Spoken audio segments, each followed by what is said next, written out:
All right, let's talk about Marquise Brown, a man who, the Cardinals made a controversial trade last year, getting him for a first-round pick.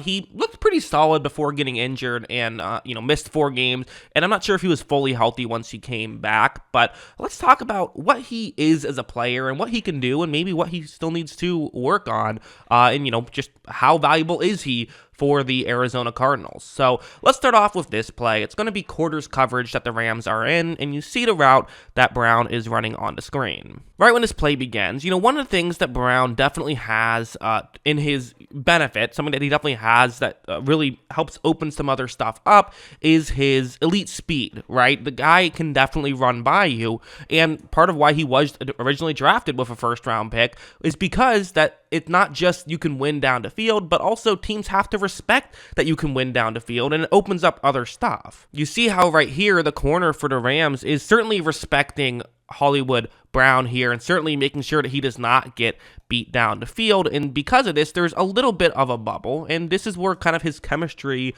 with Kyler Murray can come into play.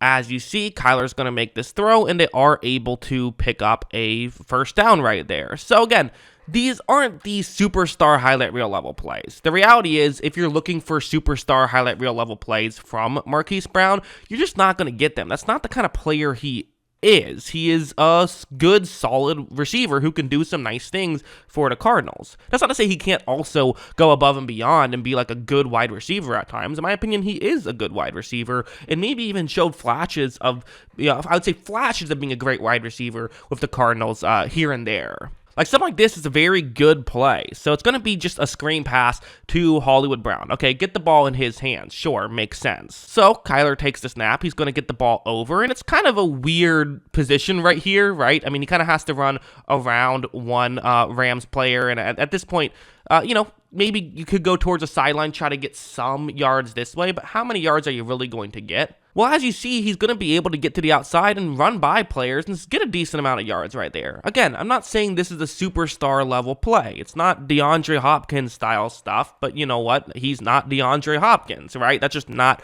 the caliber of player he is. He's still a very good player, though, and is capable of doing this stuff relatively consistently and definitely has added value to this Cardinals offense, in my opinion. And there's also stuff like this, where the way this play is going to work is that the Rams are selling as though it's a 2 safety deep coverage, but it actually isn't. There's only a single safety deep on this play, and Hollywood Brown is going to be running a deep route over the middle, or deep route. It's going to eventually go over the middle, and since there's sort of a, more underneath over the middle route, the safety is going to have 2 options on this play. He could either stay deep, which is typically what you want a safety to do, or he could go underneath, and for Kyler, his read on this play is basically you throw it to where the safety isn't. If the safety stays deep, you throw it over the middle. If the safety runs over the middle, you throw it deep. That's how it works. Well, Kyler's going to take the snap. He is going to look down the field, and you see the safety has, for sure, moved in. He has gotten himself out of position, and for Hollywood Brown, it's now just a one-on-one matchup down the field. Kyler is going to take that chance. Now, this throw is going to be a bit too far. Still felt like Hollywood Brown maybe could have laid out for that one a little bit, but another angle makes it look a little bit further, so I kind of understand why he didn't. But either way, good job by Hollywood Brown to get himself open, right? We're just evaluating the wide receiver, and as a wide receiver, he was able to get himself open down the field, and that is, again, another thing that he brings to the table. He can be a good receiver at that, and when you're good at this type of stuff, a lot of times it actually doesn't show up necessarily on the stat sheet because you're getting double teamed all the time, right? But when you do this, it means the safety feels like they have to stay further deep, and they're always staying further deep, and it opens up stuff over the middle. You talk about football being the ultimate team sport.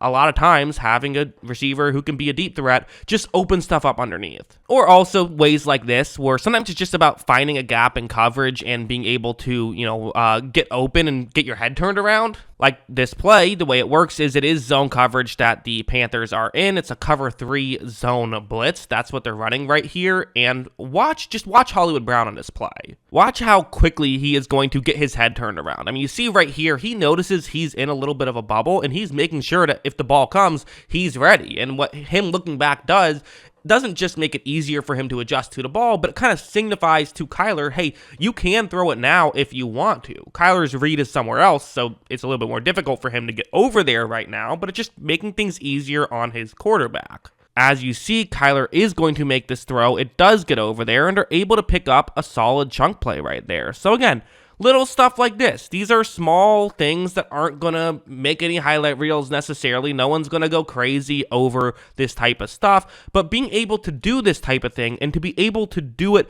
consistently absolutely makes a big difference and can help you win a lot of football games. Even stuff like this, where you don't necessarily have to just line him out in one area. He's not someone who has to be an outside receiver. You can have him in situations like this, where they currently have him as the number 3 receiver on the play, meaning the 3rd receiver closest towards the sideline. So that's the way that this play is designed to work. You have your number 1 and 2 receivers kind of run over the middle, run away from the sideline. Marquise Brown is going to eventually get towards the sideline, and hopefully that can allow him to get open. Watch how right when this play begins, you see how he starts to get towards the outside like that, and there is a window where, Kyler can make this throw. Does he want to just bomb it deep down the field? You could do that, but he's actually going to be a little bit more creative. Kyler is going to go towards the back shoulder, which again, as long as you have chemistry with the receiver, which Kyler does, you can do stuff like this. As you see, Kyler is going to throw it to the back shoulder, and Marquise Brown is somehow able to make that catch and get his feet in bounds on that play.